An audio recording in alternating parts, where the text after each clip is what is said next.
नमोस्तु रामाय सलक्ष्मणाय दिव्यै च तस्यै जनकात्मजायै।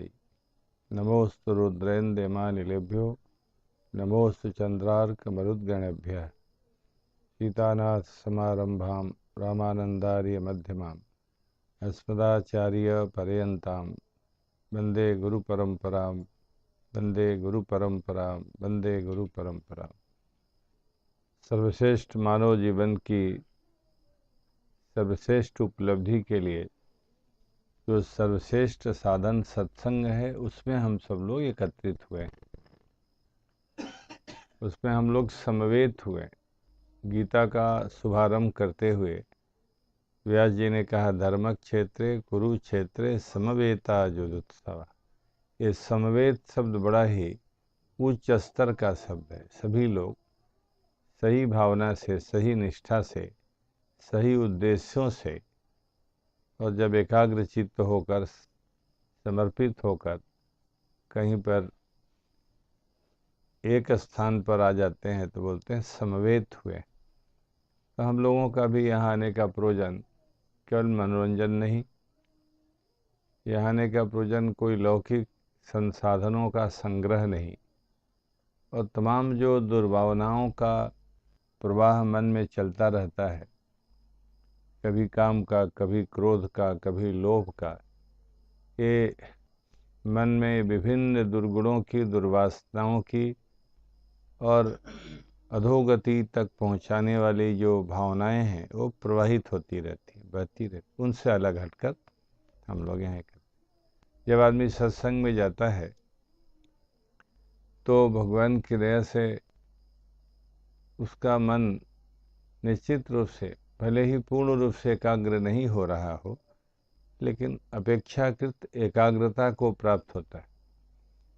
भले ही उसमें कल्याण की परम कामना नहीं हो, मुमुक्षा का जो अंतिम स्वरूप है, सबसे मजबूत स्वरूप, उत्कर्षपूर्ण स्वरूप भले ही नहीं हो, लेकिन उसमें उस काल में मुमुक्षुत्व भी प्रवाहित होता है कि हमारा भी मोक्ष हो जाता। क्योंकि यहाँ चर्चा ही उसी की होती है। यहाँ कौन पार्टी जीतेगी इसकी चर्चा नहीं, कौन सा व्यापार सुंदर है, क्या करें जिसमें घाटा नहीं रहे, वो नहीं। सत्संग में केवल अभी तक हमारा जीवन कैसा है, उससे हमें क्या क्या दुर्यातनाएं हुई, क्या क्या दुख भोगने पड़े, कौन कौन से हमें कठिनाइयों को झेलना पड़ा, और उससे बचने का क्या तरीका है, हम कहाँ तक हैं, हमारी औकात क्या है। जैसे आदमी को अपनी धन की औकात का पता रहता है, हम कहाँ हैं, कितने रुपए, अपने प्रभाव का पता रहता है कि हमारा प्रभाव कहाँ तक है, घर तक है कि पड़ोस तक है कि गांव में है, कि ऐसे बढ़ते बढ़ते। कल्पना करिए कि वो लोग कितने जोरदार होंगे जो दूसरे देशों के राष्ट्राध्यक्ष से भी बात तुरंत कर लेते हैं। यहाँ तो अपना पार्षद ही जल्दी नहीं मिलता। जहाँ आप रह रहे हैं, परिवार हो या आश्रम हो, वहाँ भी जल्दी बड़े लोग नहीं मिलते। तो भगवान की दया से ये बहुत बड़ा संसाधन है मानव जीवन की सफलता के लिए। महापुरुषों का संश्रय लिखा है, महापुरुष संशया मनुष्यत्वम मुमुक्षुत्व महापुरुष संश्रय तेने दुर्लभ है। मनुष्यता की प्राप्ति, मोक्ष की इच्छा की प्राप्ति और उसका संसाधक महापुरुषों की संगति की प्राप्ति। तभी आपने दो महापुरुषों को सुना। ये बहुत बड़ा, विगत कई दिनों से जिस प्रथम सोपान की चर्चा की गई और उसके बाद दूसरा सोपान शुरू हुआ, परम कल्याण की दूसरी सीढ़ी, जिसको निर्वेद बोलते हैं। तो निर्वेद विवेकी जो जीव है वो बहुत तरह का चिंतन, विलाप, अफसोस, पश्चाताप करता है अपने पिछले जीवनों को याद करके। उसमें से कुछ उसके पश्चाताप को, उसके मन में जो ग्लानि है, उसके मन में जो स्मरण आते हैं, जैसे उसने जीवन बिताया है विषय भोग में, तमाम बड़े लोगों को नकार करके, माता पिता गुरु और जो सामाजिक बड़प्पन से मंडित जीवन के लोग हैं, किसी को भी नहीं सुना उसने, नहीं सुनता है। जब आदमी पापों से भरपूर हो और शास्त्र की जो मर्यादा है, जो उद्घोष हैं, उनसे मंडित जो सज्जन है, संत हैं, ब्राह्मण हैं, विद्वान हैं, उनसे बिल्कुल ही दूरी बना कर रहा।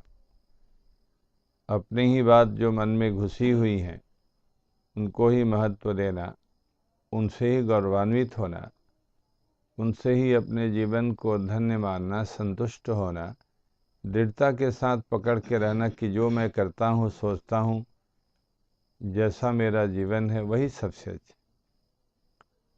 तो भगवान की दया से उसका वो चिंतन करता है विवेक ही जी, बहुत बहुत ही रोता, जैसे कोई बहुत बेकार जीवन का हो, भ्रष्ट जीवन, अनियंत्रित जीवन, पाप कर्मों से पूर्णतः संलिप्त जीवन और बेपरवाह जीवन, बिना ही ब्रेक का जीवन। ब्रेक तो बड़े लोग ही करते हैं, शास्त्र ही करते हैं, रोकना,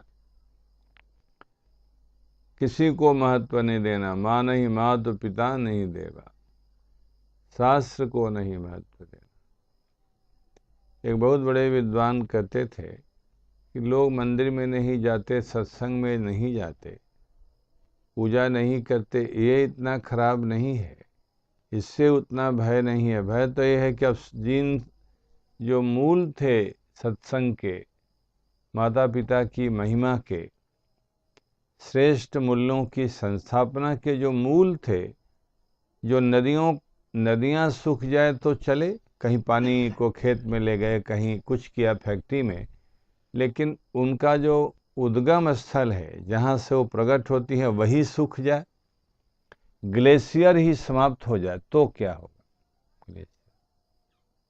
ग्लेशियर ही समाप्त। इसीलिए जो हिमालय का, जहाँ से गंगा प्रकट होती हैं, वहाँ जो गोमुख का स्थल है वो बहुत बहुत पीछे चला गया।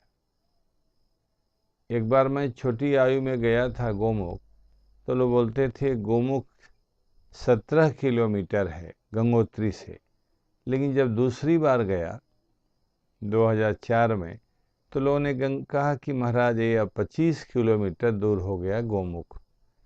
तो ऐसे ही वो पीछे हटता गया और ग्लेशियर जो पर्वत की श्रृंखलाएं हैं, बर्फीली पर्वत की, तो एक दिन ऐसा आएगा कि गंगा का मूल ही समाप्त हो गया, न गंगा होंगी, न गंगा जल होगा, न तीर्थ होंगे, न गोता होगा, न हर हर गंगे का नारा होगा। तो विद्वान कहते थे कि ये जो पूजा पाठ अमुक है ये कम हो रहे हैं, इससे चिंता नहीं है, इनका जो हिमालय है जहाँ से ये प्रकट होती हैं सत्कर्म की धाराएं, प्रेरित होती हैं, पोषित होती हैं, वो क्या? शास्त्र, शास्त्रों से आस्था कम हो रही है, वेदों से, स्मृतियों से, पुराणों से और इतिहास। वो ग्लेशियर हैं, वो पर्वत हैं जो बर्फ से आच्छादित हैं, और उन्हीं के माध्यम से धीरे धीरे पिघल करके तो गंगा तो अमुक अमुक। तो मूल चिंता शास्त्रों के लिए जो अप्रामाणिक बुद्धि है। अब आदमी शास्त्र मतलब क्या? हाथ बने कमाने खाने का। क्या कर रहे हैं? बोले गरुड़ पुराण। गरुड़ पुराण में इतने तरह के कर्मों के फल वर्णित हैं, लेकिन सुना दिया, किसी को कहा, किसी ब्राह्मण ने सुना दिया गरुड़ पुराण, लेकिन वो कहीं से डरता नहीं है कि ये काम नहीं करना चाहिए, जबकि उसमें सब लिखा है। एक और पुस्तक चुराओगे तो अगले जन्म में अंधे हो जाओगे, राम भद्राचार्य हो जाओगे, और फिर अंधों का ही विश्वविद्यालय खोलोगे। वो गरुड़ पुराण बाँचे भी और उससे प्रभावित नहीं। ये प्रामाण्य बुद्धि कि ये प्रामाणिक हैं, जो कहते हैं उसमें इतना भी कहीं मिलावट नहीं, परिवर्तनीय अंश नहीं, कहीं से कोई झूठा जाल फरे। ये प्रामाणिकता की बात है, एकदम प्रामाणिक। गरुड़ पुराण। अच्छा, भागवत करवा लिया पितरों के उद्धार के लिए, इतना भी अंतर नहीं उसमें है। भागवत सुनने के बाद आदमी का जीवन भागवतमय हो जाना चाहिए। क्या बात है। निश्चित रूप से जिनके लिए भागवत पुराण होता है उन प्रेतात्माओं को, अकाल मृत्यु वालों को और तमाम तरह के जो लोग हैं, तो उनको जीवन में परिवर्तन मिलता है उस योनि में। लेकिन सुनने वाला वहीं का वहीं है, और फिर जहाँ छूटा भागवत से जाके ठगी शुरू कर ली, झूठ बोलना, जाल फरेब, भोग, निंदा, शिकायत। लगता ही नहीं कि भागवत सुना है। कई तो ऐसे ऐसे भागवत हैं कि सुनते ही रहते हैं और वहीं के वहीं रह जाते। क्यों? कि जिससे सुना, जिस विद्वान से ना उनकी उनमें निष्ठा है, और जिस शास्त्र को सुना उससे, तो भगवान की दया से जो विवेकी अब निर्वेद भाव को जो प्राप्त करने की बात हो रही है प्राप्त करता है, वो पहले विवेकी बहुत बहुत विलाप करता है, संकल्प लेता है। उसी में उसका एक संकल्प ये भी होता है कि मैं अब किसी दूसरे के धन की अभिलाषा नहीं करूँगा।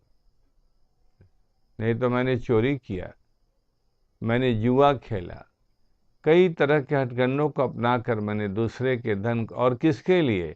केवल भोग के लिए।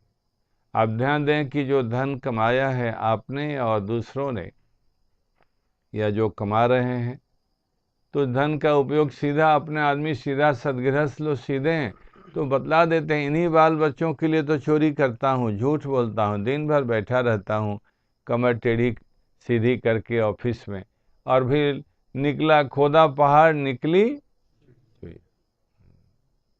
इसी के लिए आदमी करता है। जो जो हम कर्म करते हैं उसमें हमारी वो भावना रहती है कि हम कितना अधिक से अधिक पैसा कमा लें। तो विवेकी जीव कहता है कि अब संकल्प लेता हूं कि अब दूसरे के धन की इच्छा ही नहीं करूंगा, चोरी नहीं करूंगा। लिखा है उसमें, जिस चिंतन के आधार पर आपको ये बात बतलाई जा रही है, उसने अपने पिछले जन्म का वर्णन किया कि मैं जुआ खेलता था, अधिक से अधिक पैसा कमाकर अपनी जो स्त्री से भिन्न स्त्रियां हैं, जो वेश्या, जो परपुरुष गमन में विश्वास रखने वाली, जो अपने सौंदर्य और यौवन अवस्था और अमुक अमुक को प्रस्तुत करके धन कमाना और खूब खूब अय्यासी जीवन व्यतीत करना। तो मैं धन जब जुआ खेलता था, जुआ में मैं कोई हार गया तो धन लाता था और हमें जो उसको देना है देता था। मैं सोचता था ये तो बहुत धनवान है, तो ऐसा करते हैं यहाँ तो धन मिल ही गया, और जो इसका धन घर में है तो रात्रि में उसके यहाँ चोरी कर लेता हूँ। तो चोरी भी करता था। दिन में जुआ के माध्यम से धन को जीतना और इसके बाद में चोरी करना, यही जीवन था। और वेश्याओं को देना, खूब खाने की वस्तुओं को जो आकर्षक हैं उनको खाना पीना, शराब पीना, मांस खाना। आज इस वेश्या के साथ कल उस वेश्या। संसार में ही तो माया का स्वरूप है, वो प्रभावित करती है माया, वो ईश्वर को ढक देती है। वेदांत में भी पढ़ाया जाता है कि माया का दो ही काम, एक तो सत पदार्थ को ढकना और विक्षेप उत्पन्न करना, यही दो माया काम करती है। चित्त को एकाग्र नहीं होने देती, चित्त को चंचल लगती है, और सही को छिपा देना। जैसे अभी हम लोगों ने कपड़ा लपेट लिया है तो हमारे शरीर में कहाँ तिल है किसी को पता चलेगा क्या? कहाँ पर कोई घाव हुआ, ऑपरेशन हो गया तो गड्ढा बन गया, चिन्ह, वो पता चलेगा?